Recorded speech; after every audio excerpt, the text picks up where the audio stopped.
नमस्कार, स्वागत है आपका द मिड इंडिया में और आपके साथ मैं हूं ऋषभ शर्मा। उत्तर प्रदेश की खबरों पर बात करने से पहले आइए देख लेते हैं हेडलाइंस। संभल में मस्जिद पर बुलडोजर चलने के बाद भड़के समाजवादी पार्टी के सांसद जियाउर रहमान। कहा यह अन्याय है, कोई भी संविधान से ऊपर नहीं हो सकता। 2027 विधानसभा चुनाव को लेकर उत्तर प्रदेश में हलचल तेज। कानपुर पहुंचे भाजपा प्रदेश अध्यक्ष पंकज चौधरी ने कार्यकर्ताओं के साथ की बैठक।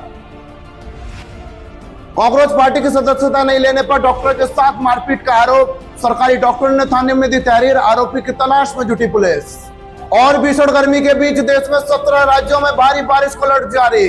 पहाड़ी राज्यों में लोगों को सावधानी बरतने की दी सलाह। महाराष्ट्र गोवा में हुई मानसून की एंट्री।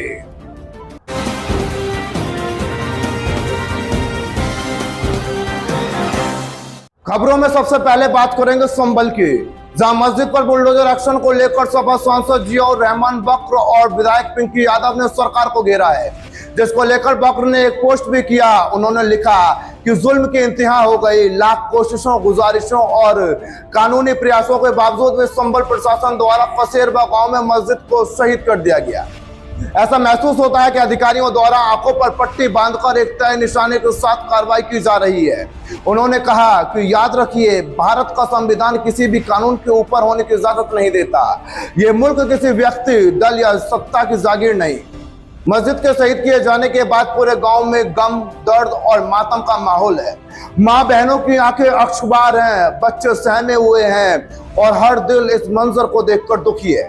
अगर किसी को यह लगता है कि ताकत के दम पर लोगों की आवाज दबा दी जाएगी तो वो सबसे बड़ी गलतफहमी है। नाइंसाफी के खिलाफ यह आवाज हर हाल में बुलंद होती रहेगी।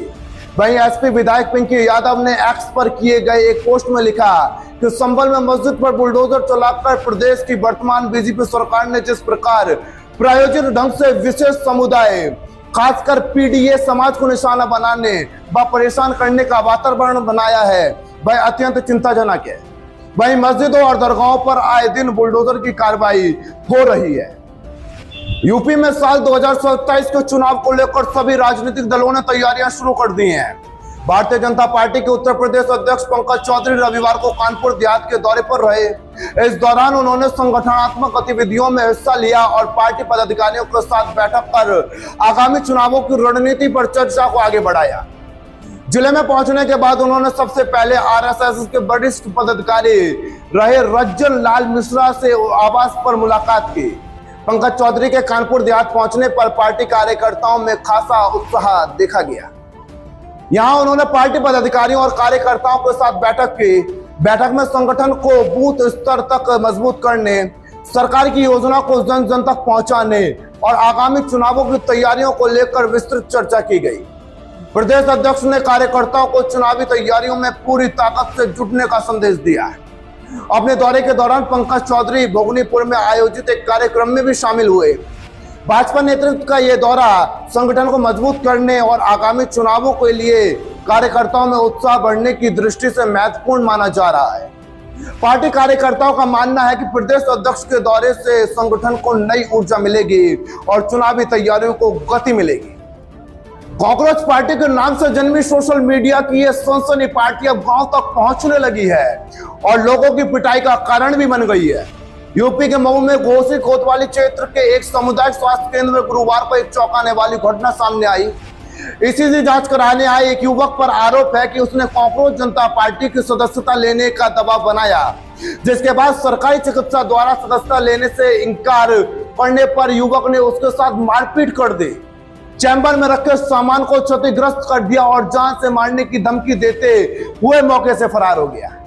घटना से आक्रोशित चिकित्सकों और अस्पताल कर्मचारियों ने कोतवाली पहुंचकर तहरीर दी तथा आरोपी के विरुद्ध कड़ी कार्रवाई की मांग की। डॉक्टर हरिचंद जायसवाल ने घोसी कोतवाली में दी गई तहरीर में बताया कि गुरुवार सुबह लगभग 10 बजे ये अपने चैम्बर में मरीजों का उपचार कर रहे थे। इसी दौरान घोसी तहसील क्षेत्र के केरमा मेहरूरपुर निवासी रवि शंकर उर्फ राहुल यादव ईसीजी जांच कराने पहुंचे। चिकित्सक के अनुसार जानकारी पूरी न होने के बावजूद भी स्वयं को कांग्रेस जनता पार्टी का पदाधिकारी बताते हुए उनसे पार्टी की सदस्यता लेने का आग्रह किया। सरकारी सेवक होने के नाते डॉक्टर ने सदस्यता लेने से साफ इंकार कर दिया।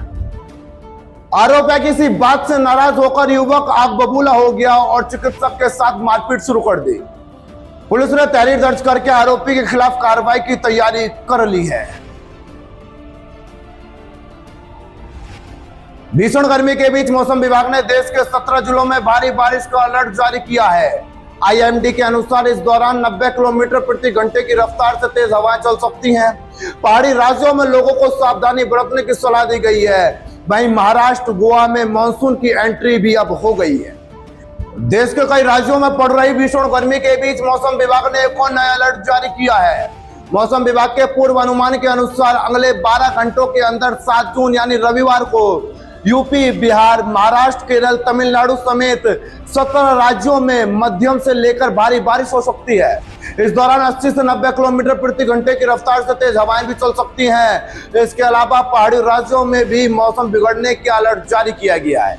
कुछ इलाकों में मूसलाधार बारिश देखने को मिल सकती है, जबकि पूर्व उत्तर राज्यों में भारी बारिश से अधिक बारिश होने की चेतावनी जारी है। मौसम विभाग ने 7 जून को जिन 17 राज्यों में तूफान, आंधी, बारिश का अलर्ट जारी किया है उनमें उत्तर प्रदेश, उत्तराखंड, लद्दाख, कर्नाटक, केरल, उड़ीसा, पश्चिम बंगाल, सिक्किम, अंडमान निकोबार, उत्तराखंड, हिमाचल प्रदेश, गोवा, महाराष्ट्र, पुडुचेरी, त्रिपुरा और मणिपुर भी शामिल है। कई इलाकों में आकाश से बिजली गिरने का भी खतरा बताया गया है। ऐसे में लोगों को सावधानी बरतने की सलाह दी गई है। फिलहाल मेरे साथ उत्तर प्रदेश की खबरों में इतना ही। आप देखते रहिए द मिड इंडिया, क्योंकि सोते हैं आप और जागते हैं हम, क्योंकि हम है द मिड इंडिया, अखंड भारत की बुलंद आवाज। नमस्कार।